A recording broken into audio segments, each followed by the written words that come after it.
a specific coach in the SEC gave your colleague Maria Taylor a little bit of the business. I know you don't like speaking many times for your colleagues. I thought she crushed it, Chris, where she just said, "I hear you," and then continued on with her interview. What was your conversation after it was all over?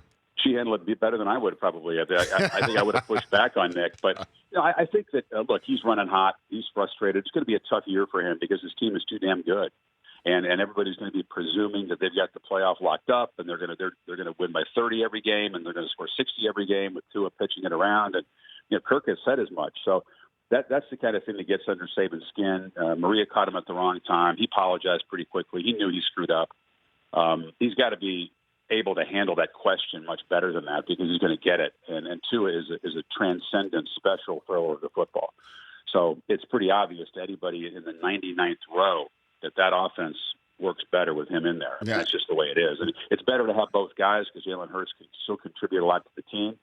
He's going to graduate. I hope he sticks around for the rest of the year. I think he will.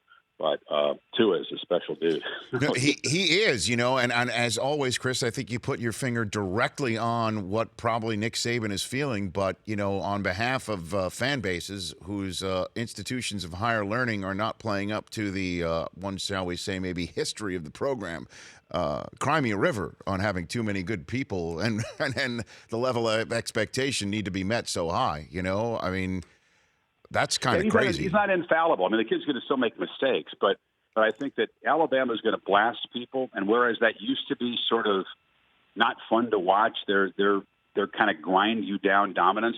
But the fact that he throws the ball so beautifully, I've seen a lot of guys throw the football in 30 years at practices and games, and he really is one of the purest passers I've ever seen. I can remember the first practice I saw him throw the ball, and it was a little bit like the first time you see like a Mariota or Andrew Luck, or that kind of a passer with the touch and the accuracy and the poise, and he really is not like he can't have a bad game. He's still a young dude. Sure, he started a handful of games, but I think you're going to be talking about him for a long time on Sunday. No, I meant kind of Nick Saban, barking at people who are asking too much, because the expectation everybody's. His press conferences are comical. I mean, they're great. They're basically designed to push buttons for his team. I think the press gets all wound up. Why is he mad at us?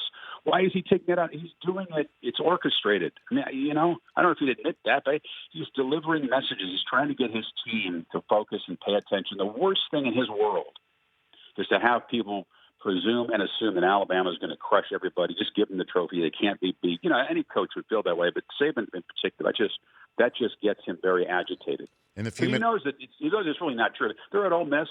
There's a history there. I don't think they'll lose to Ole Miss, but that there is, the Ole Miss might score some points. Ole Miss might expose the defense a little bit because they're still young on that side of the ball and they're still vulnerable to giving up big plays and making mistakes. We'll see if it's a shootout this week. It's not like Alabama can't lose. I just think that some things would have to happen and line up all together for that to happen when you look at what's ahead for them in their schedule. The Rich Eisen Show, weekdays at noon Eastern on Audience.